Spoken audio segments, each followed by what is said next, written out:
em 20 alunos aí, né? Vocês mandaram no grupo, aí eu mandei o link, né? Mas se vocês puderem dar só aquela agitada massa lá no grupo lá, né? Falar, ó, galera, vamos que o professor tá só esperando você aí, vamos lá.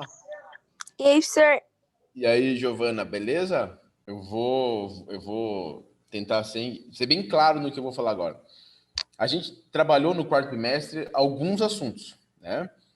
A matemática financeira, e a parte ali a gente já fez dos triângulos e vai ter mais algumas coisas de triângulos. Se você me perguntar qual é o assunto desses dois, que é mais cobrado em vestibular, que é mais cobrado em Enem, que é mais cobrado em concurso, qual você acha que vai ser?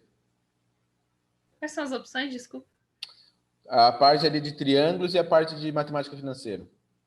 Matemática financeira. Não, triângulos. Por quê?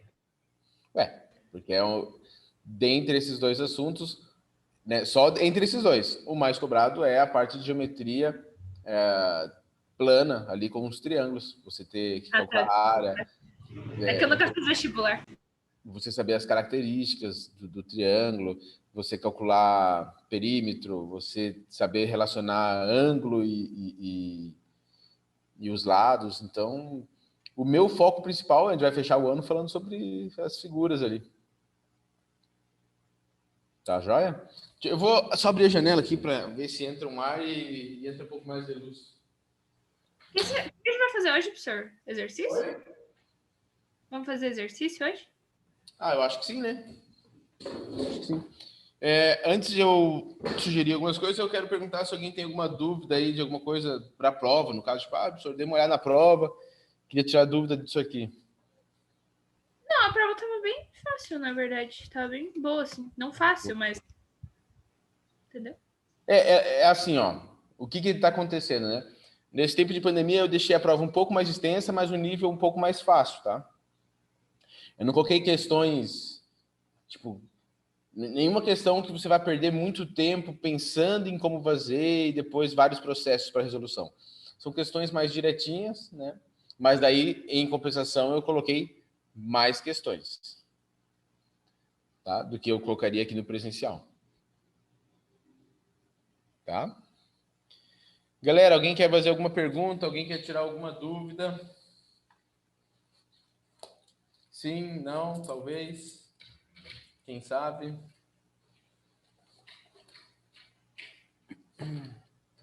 Alguém quer falar sobre algum assunto? Oi, diga.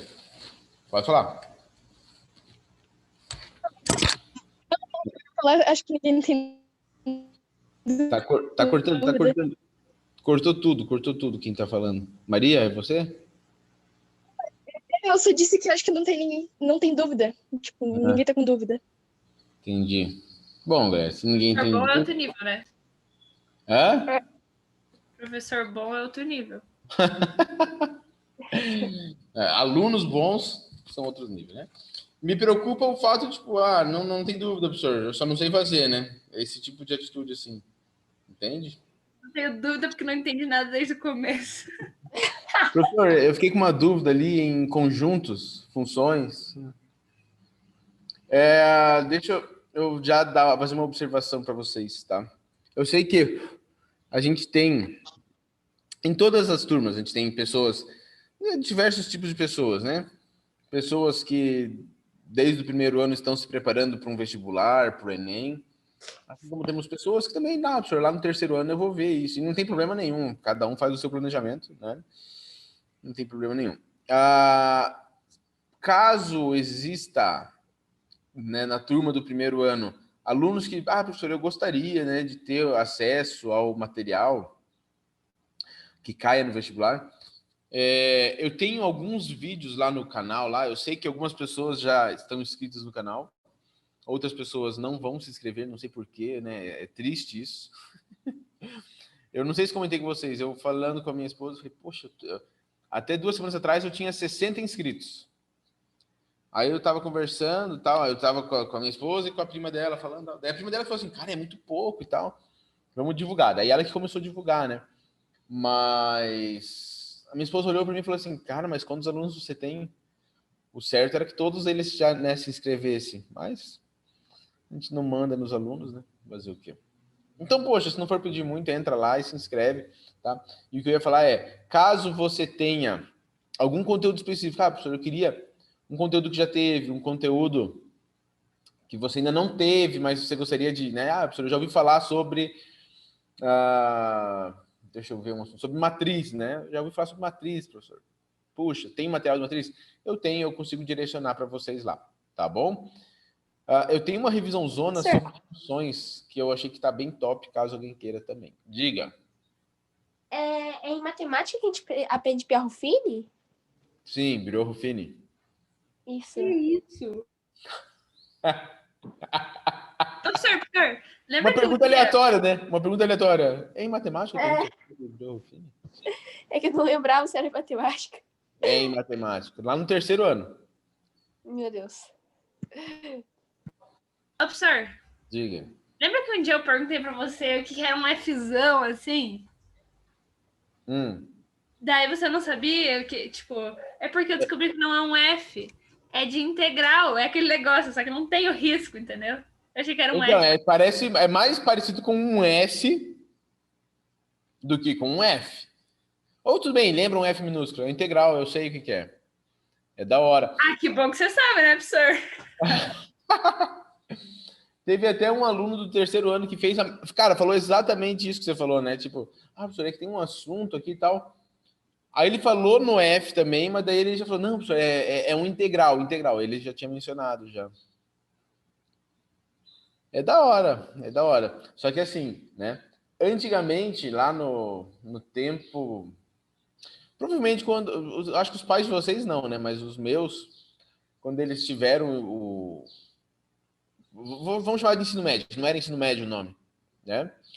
Lá eles tiveram, por exemplo, limites e derivadas, coisas que hoje em dia vocês não têm, né? E limite e derivada é um assunto que precisa ser abordado para você ter, por exemplo, o integral que a Ana pediu. Ana, com quem você está conversando aí, Ana? Não, eu tô conversando aqui com uma amiga da minha mãe. Tá bom. Então tá. Galera, se ninguém tem dúvidas, vamos escolher algumas questões para a gente resolver, pode ser? Utilizando as ideias que a gente teve na prova, tá? Eu não vou me adiantar no conteúdo. Deixa eu só pegar aqui.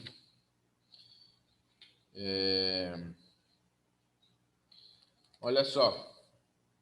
Não, isso aqui já é depois pós-prova.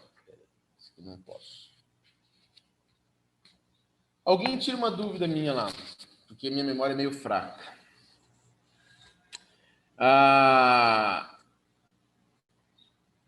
Na página 23, tá? Se você puder abrir lá a página 23, eu agradeço.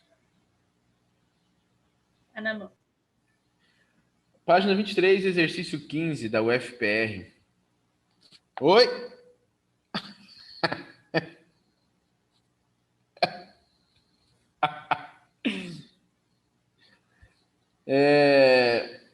Eu tenho quase certeza que esse exercício não foi resolvido para vocês, né? Eu resolvi o 13, o 14 e o 16. O 15 eu não resolvi. E ele é um exercício... Oi? Resolveu o 15. Certeza? Resolveu. Na aula do Eclass? Sim. Foi. Nossa. Nessa semana, eu acho. Certeza, gente? Certeza, professor. Porque eu até coloquei o certinho aqui do lado, quer dizer que eu corrigi. Então eu resolvi todos de Pitágoras? Olha, eu acho que... Talvez. Cara, Sim. eu tô surpreso comigo mesmo. É que só tem essa página de Pitágoras, né? Só que assim, ó, deixa eu fazer uma observação, né? A gente só tem uma página de Pitágoras. Sim, nós só temos uma página. Eu tentei Só porque deixar... é fácil. Então, só que além de ser fácil, né? Como a Ana falou, eu devo ter falado no vídeo isso e é bem importante você guardar isso, né? Que eu falei para vocês assim, ó, galera, questão que aparece triângulo retângulo, a primeira coisa que você tem que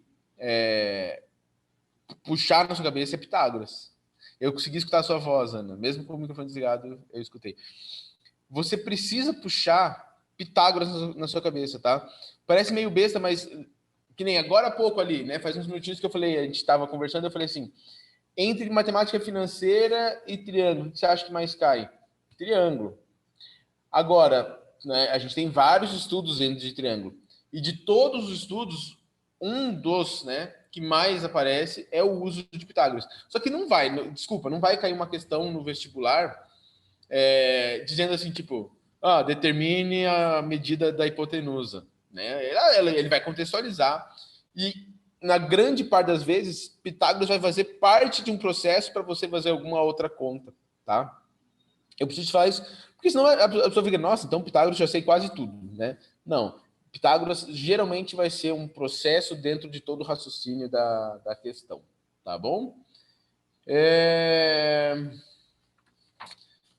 Vamos ver se matemática financeira é muito de boa, né, gente? Vocês têm alguma questão de financeira ou de triângulo que vocês queiram? Senão eu vou escolher, mas é que eu não queria eu escolher para não ter que ficar tipo, o professor está escolhendo as que ele quer, né? Olha, difícil aí. Escolher as difícil? Deixa eu ver se eu acho difícil da... É que, na verdade, difíceis são as mais, tipo, que tem mais texto, né? Vocês sabem como que é feita a classificação de uma questão para fácil, médio e difícil, não? Você já explicou pra gente a aula passada, mas eu não lembro. Eu não entendi, quer dizer, eu lembro, mas eu não entendi. É que assim, todas as questões que serão aplicadas, né? Enem, vestibular, o PAEB de vocês têm o PAEB, né? Vocês vão fazer, na verdade, o segundo ano. Vocês estiveram no 9º ano e vão fazer de volta no 2º ano. O que acontece? Todas essas questões que são aplicadas em grande escala, que eles chamam, elas precisam ser testadas antes.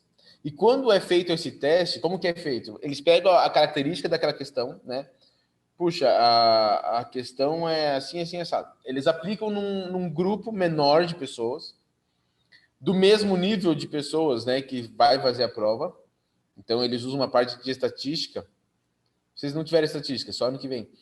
Mas vocês têm o básico de estatística lá, que é pesquisa e tal.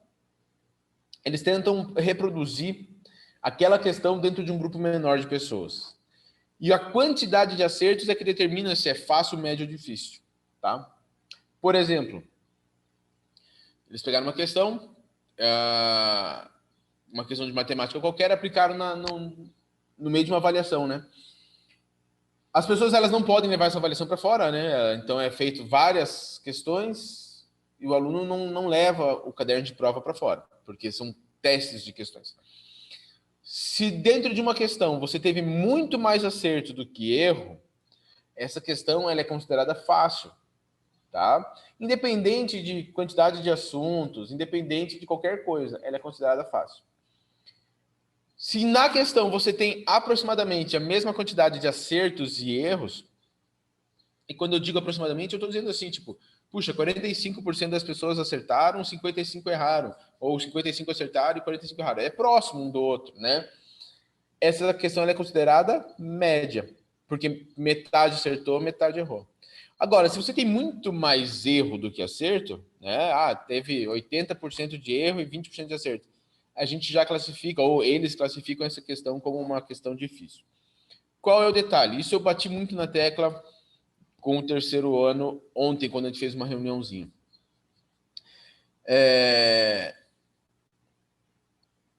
Você consegue entender que a questão em si, né? Por exemplo, quando a gente pega a apostila, eu tenho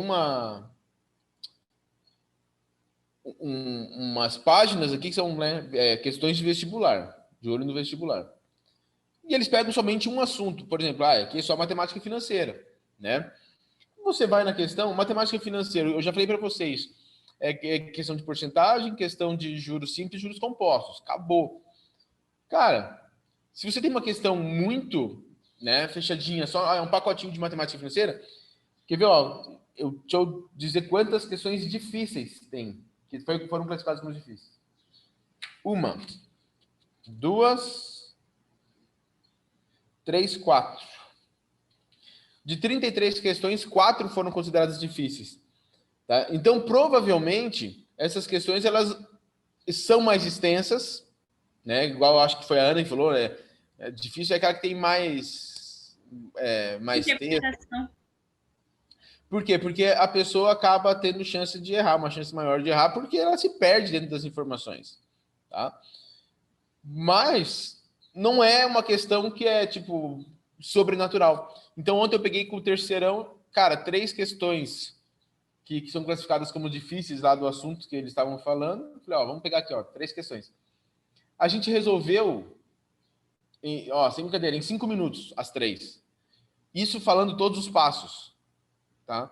Então, por quê? Porque dependendo do assunto, cara, tem colégio que não trabalha aquilo ali a fundo, e aí o aluno fica meio mosqueando, perde aquela, né? Ah, eu não sei juros simples, não sei juros compostos. Acaba errando uma questão que, na realidade, não é difícil, né? É uma questão que médio ou fácil. Vamos dar uma olhada, então, em uma questão que é difícil, né?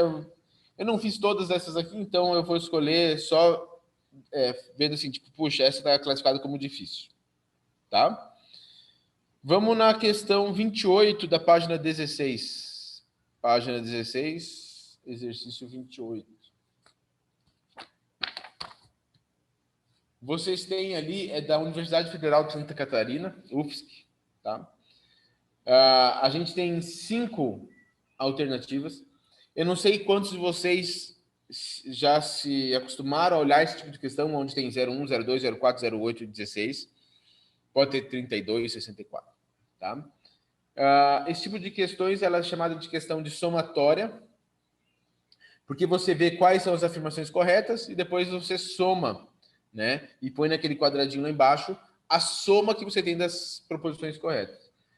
Como você tem potências de base 2, né? 1, 2, 4, 8, 16, 32, você só fazendo um pequeno esforço você consegue reparar, né, que um número você só tem, a soma só tem como ser feita de uma forma. Por exemplo, se for 1, é só o primeiro, 2, só o segundo, 3, o primeiro e o segundo, 4, só o terceiro, 5, o primeiro e o terceiro, e por aí vai. Você vai construindo as somas, tá? Mas vamos falar um pouquinho sobre ela. E eu quero falar sobre ela porque ontem eu estava assistindo, né? Diferente dos meus alunos, eu sigo alguns canais de matemática. Eu estava vendo uma colega minha de rede social aí, ela gravando sobre porcentagem, coisa e tal. E eu achei curioso porque boa parte das pessoas que comentavam ter uma dúvida que eu achava que, cara, não é tão comum. E eu percebi que é comum ter a dúvida, né? E aí, na hora que eu olhei essa questão aí, as 2 primeiras afirmações, eu pensei, cara, não é para ter dúvida. E é justamente aquilo que eu vi que a pessoa tem, né? Então, vamos rapidinho dar uma conversada sobre essa questão aí, tá? Lembrando que vocês já devem ter feito ou devem estar para fazer as provas. A prova é bem mais tranquila do que a gente vai falar aqui, tá? E semana que vem a gente começa assunto novo e aí a gente vai voltar a fazer vários exercícios bacanas aí para vocês. Então, vamos lá, exercício 28. A primeira afirmação, deixa eu ver onde eu consigo escrever aqui. A primeira afirmação dessa questão diz que 80% sobre 2% é igual a 40%. E aí, isso é verdadeiro ou falso? Eu vou apagar a luz do fundo lá para ficar mais fácil de chegar. Isso aí é verdadeiro ou é falso? Eu acho que é falso. Como que a gente vai poder montar essa ideia? Transformar em... É falso? É porque eu acho que 80% sobre 2 seria 40%. Olha só, vamos fazer umas continhas aqui. O que é 80%? Fala para mim o que é 80%. 0,8. 0,8. Posso fazer de uma outra forma? Não dá errado isso que você fez, tá? 0,8 é 80%. Mas você concorda comigo que 80% é 80 sobre 100? Sim. Sim. Isso aqui divididos por 2%. O que é 2%? 2 sobre 100. 2 sobre 100. Então, você tem aqui uma divisão de fração. Como é que eu faço divisão de fração? Inverte e multiplica.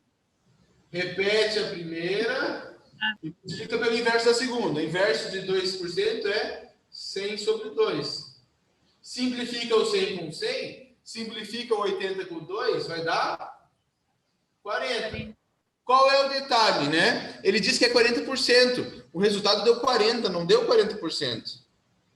Deu só 40. Se eu quiser, né, colocar a porcentagem, quantos por cento representa isso aqui? E agora? 40, são quantos por cento? Se eu quiser colocar em porcentagem.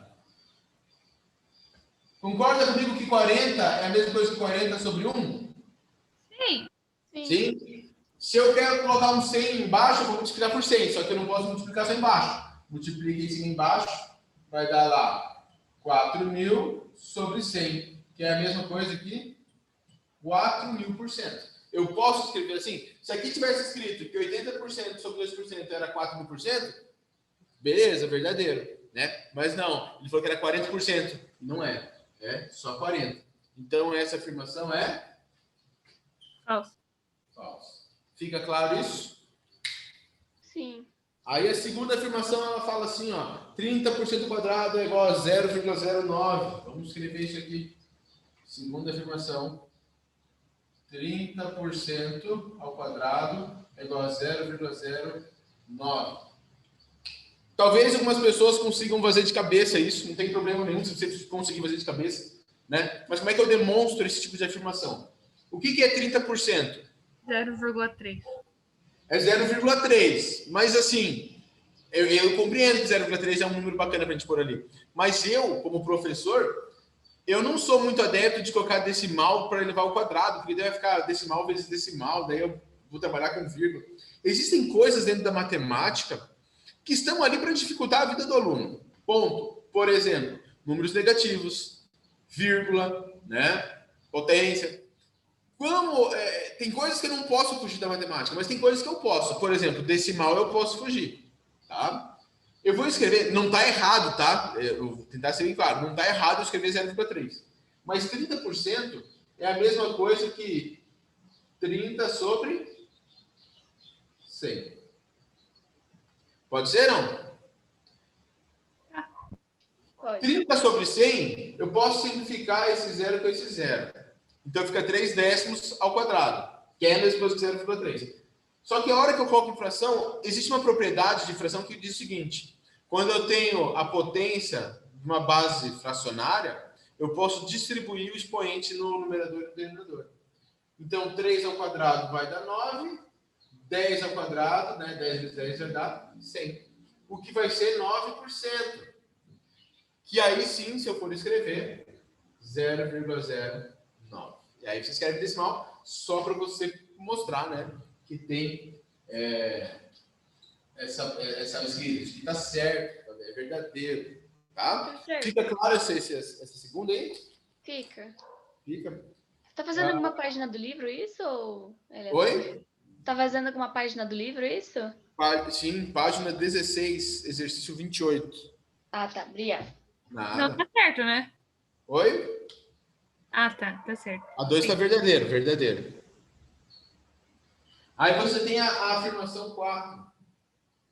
A afirmação 4 diz o seguinte: as promoções do tipo leve 5 e pague 4, ou seja, levando-se um conjunto de 5 unidades, paga-se o preço de 4, acenam com desconto sobre cada conjunto vendido de 25%. E aí?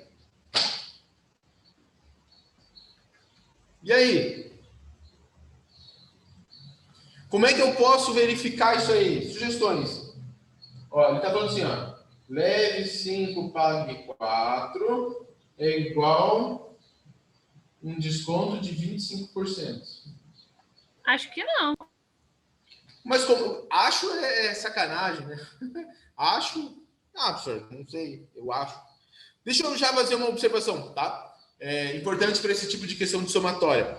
Eu não sei quantos vão fazer, alguns vestibulares, são poucos os vestibulares que ainda usam o sistema de somatória, né? Mas numa questão de somatória, Se por acaso eu assinalar uma questão como verdadeira e ela for falsa, eu perco a questão. Se ela for verdadeira e eu marcar... Não, peraí, acho que eu acabei falando duas vezes a mesma coisa. Se ela for verdadeira e eu marcar como falsa, eu não perco a questão. Se ela for falsa e eu marcar como verdadeira, eu perco a questão. Fui claro? Normalmente é assim que funciona. Nesse tipo de questão, tá dizendo? De somatória? É. E olha as regras do PSS e é assim mesmo. Eu só marco aquela questão que eu tenho certeza que é verdadeira, tá? Se for falso e eu não marcar, beleza. Agora, se for falso e eu marcar, aí eu perco toda a questão. Esquece tudo. Então, eu tenho 5 afirmativos, né? Se eu não tenho certeza, não marco, tá? E se eu não marcar que é verdadeira, não vai perder a questão? Não, aí você perde proporcional. Ah, entendi. Tá? Vamos lá. A técnica é deixar em branco. Oi? Você não pode marcar 0, tá? Nenhuma somatória vai dar 0.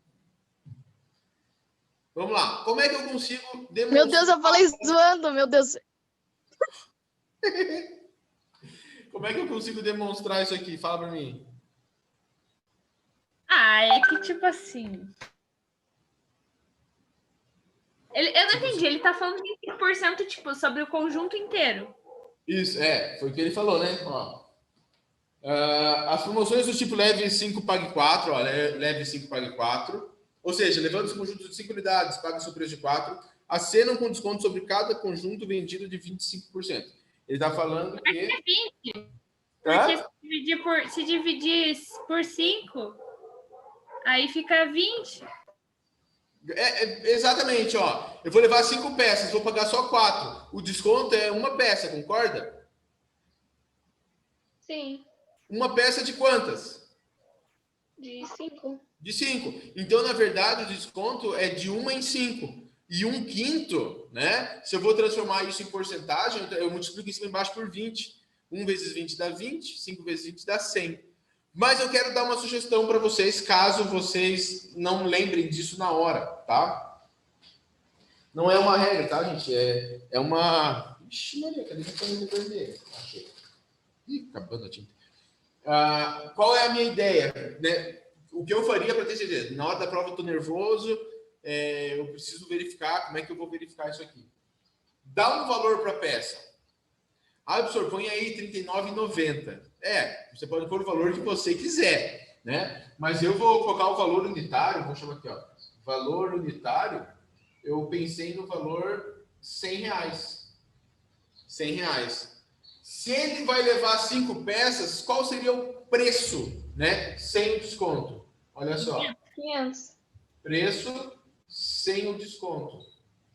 Igual a 500, porque eu estou levando 5 peças, 5 vezes 100, 500. Agora, eu só vou pagar 4. Então, preço com desconto.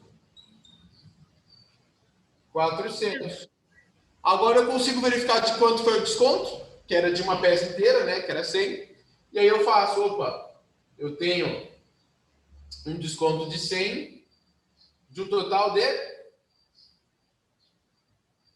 500. Valor total, valor do desconto. Aí eu consigo descobrir qual foi a porcentagem do desconto, que deu 20%. E se deu 20%, quer dizer que essa aqui é falsa. Tá? Fica claro isso? Sim. Fica claro. Sim. Posso apagar aqui? Sim. Já que vocês não falaram, eu apago.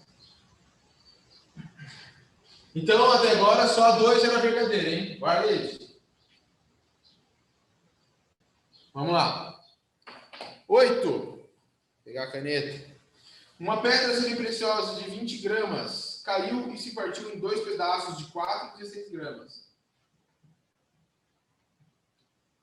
Sabendo que o valor dessa pedra é igual ao quadrado de sua massa expressa em gramas, a perda é de 32% em relação ao valor da pedra original. E aí, galera? Ele tinha 20 gramas, se partiu em 2 pedaços, um de 4 gramas e o outro de 16 gramas. Ele fala, o valor dessa pedra, é igual ao quadrado de sua massa expressa em gramas. A massa ao quadrado. Ele está dizendo que a perda é de 32% em relação ao valor da pedra original. E aí, como é que a gente faz? Como que a gente Não entendi nada, professor. Não entendi nada. Esse exercício, assim, esse enunciado eu achei um dos mais confusos, né? Porque, ao meu ver, se eu estiver errado, vocês me corrijam, tá? Ele tem uma pedra de 20 gramas, dividiu em duas. É só ele vender as duas, vai ter o mesmo valor, sim ou não? Concorda comigo? O valor da pedra, tipo, quanto ela custa? É. Eu vou falar de volta, eu quero que vocês me digam se vocês concordam ou não, tá? O valor da pedra era 20, o peso da pedra era de 20 gramas. Ela tinha um valor, usado na forma. Ela caiu no chão, quebrou, ficou duas pedras, uma de 4 e uma de 16. Vocês concordam comigo que se ele vender a de 4 e vender a de 16, vai obter o mesmo valor de 20? Sim. Não. Sim? Não sei. Como é que eu vou fazer para testar isso aqui? Faz o quadrado, hein? Valor original da pedra. Qual era a massa da pedra original? 20 gramas. 20 gramas. Então, o preço é 20 ao quadrado. 20 ao quadrado? 400. 400, vou colocar aqui, ó, 400 reais, tá? Agora, a pedra caiu e dividiu em dois pedaços. Eu vou colocar assim, ó. Valor, pedaço 1. Qual é o peso, né? A massa da pedra? Vamos colocar primeiro essa. 4. 4 ao quadrado vai dar? 16. 16 reais. Barato essa pedra aí. Valor do pedaço 2. Qual era a massa do pedaço 2? 16. Então vamos calcular 16 ao quadrado. Quanto que dá 16 ao quadrado? 256. 256 reais. 256 reais. Se eu somar Dá menos que 400. 400 reais com 256 reais, já dá para ver que dá menos que 400. Vai dar quanto? 272. 272 reais. Ou seja, cara, caiu a pedra, ela quebrou em dois pedaços, o peso total continua sendo o mesmo, mas eu não consigo vender a peça pelo mesmo preço que eu vendia antes. Tá bom, esse aqui é o valor vendido. O que acontece? Olha só o que a afirmação diz ali pra gente. Ela fala assim, ó. A perda é de 32% em relação ao valor da pedra original. Eu preciso saber... Quanto é 32% do valor total? Pode ser. É uma ideia boa também. O que eu tinha pensado é, primeiro a gente calcular quanto que a gente perdeu de dinheiro ali. Como é que eu faço para achar quanto a gente perdeu de dinheiro? 400 menos 272. Vou colocar aqui, ó. A perda é igual ao 400 menos 272. 400 menos 272? 128. 128, né? Então ele perdeu 128 reais. Se ele quer que você ache qual é a porcentagem que isso representa, 128 reais num total de 400. E aí o que eu preciso fazer aqui, nada mais nada menos do que simplificar por 4, né? Que daí já vai ficar o 100 embaixo. 128 dividido por 4, 32. 400 divididos por 4, 100. Ou seja, 32%. Ou seja, a afirmativa 8, ela é Correta, ela é verdadeira, tá? Então, essa questão, eu acho assim, né? O jeito que ela é escrita, ela acaba confundindo um pouco, mas depois que eu entendo a ideia do exercício, não era difícil, concorda comigo? sim. Tá certo. Tá. E o último, vamos lá. Posso apagar aqui já ou não? Pode. O último diz o seguinte: um quadro cujo preço de custo era R$ 1.200 foi vendido por R$ 1.380. Nesse caso, o lucro sobre o preço de custo foi de 18%. Galera, extremamente simples essa afirmação, né? Ele tinha lá um preço de custo, essa é a 16. Ele diz que o custo de um quadro era R$ 1.200. A venda desse quadro foi 1.380. E aí ele fala o seguinte: o lucro foi de 18%. Lucro igual a 18%. Como é que eu verifico se isso é verdadeiro ou falso? Regrinha de 3 básica. Básica, né? A regra de 3 está aqui, ó. Se ele quer saber do lucro, né? Eu vou falar assim: olha, R$ 1.200 vale 100%. Concorda comigo? Sim. O lucro, ele quer saber o lucro. Quanto foi o lucro? Em reais. Ó, reais, porcentagem. Qual foi o lucro? 180. Quanto? 180. 180 vale X. Posso cortar esses 2 zeros com esses 2 zeros, de boa. Se você quiser simplificar por 3? Dá até por 12, né? Não vamos simplificar não. 12 vezes X dá 12X. 180 vezes 1 dá 180. E a gente vai simplificar agora. X é igual a 180 divididos por 12. 15. Por 6 vai dar 32. Aqui vai dar 15. Isso quer dizer que o lucro foi de 15%. Ele falou que 18, ou seja, é uma questão falsa. Agora eu pergunto para vocês. Essa questão lá da UFSC, fácil, médio ou difícil? Média? O 8 é médio. Não, sei lá. O 8, Não. o 8 você fala médio, mas aquilo que eu falei é mais pelo tipo de texto que ele coloca do que pela questão em si. Concorda comigo? Sim. É português e Sim. não matemática o problema. É interpretação. Só que essa é uma questão classificada como difícil. Eu já vi questões de nível médio e fácil muito mais complexas que essa. Pode ter certeza. Beleza, galera? Mas agora cai nos vestibulares questões de somatória? Não, Ainda? isso aí é antigo. Ah, tá. Tá? Existem vestibulares que ainda usam, se eu não me engano, cara. Agora, se você me perguntar quais... Senhor, aqueles... A UEM eu sei que dava. faz. Oi? O da UEPG faz. Faz? Sim. Se eu não me engano... Também. Agora eles mudaram a somatória e coloca falso e verdadeiro. Aí depois você marca a questão que tem. É a mesma ideia, né? Mesma ideia. Beleza, galera? Beleza. Foi legal hoje? Foi. Massa, Foi. pô. Foi bacana, né? Então tá bom. Pessoal, precisando, manda mensagem, tá? Não fica com dúvida, não. Tá joia? Beleza, professor. Eu vou encerrar porque o pessoal do segundo ano já tá me mandando mensagem. Já tinha que estar na sala com eles lá. Obrigada. Tchau, professor. Bom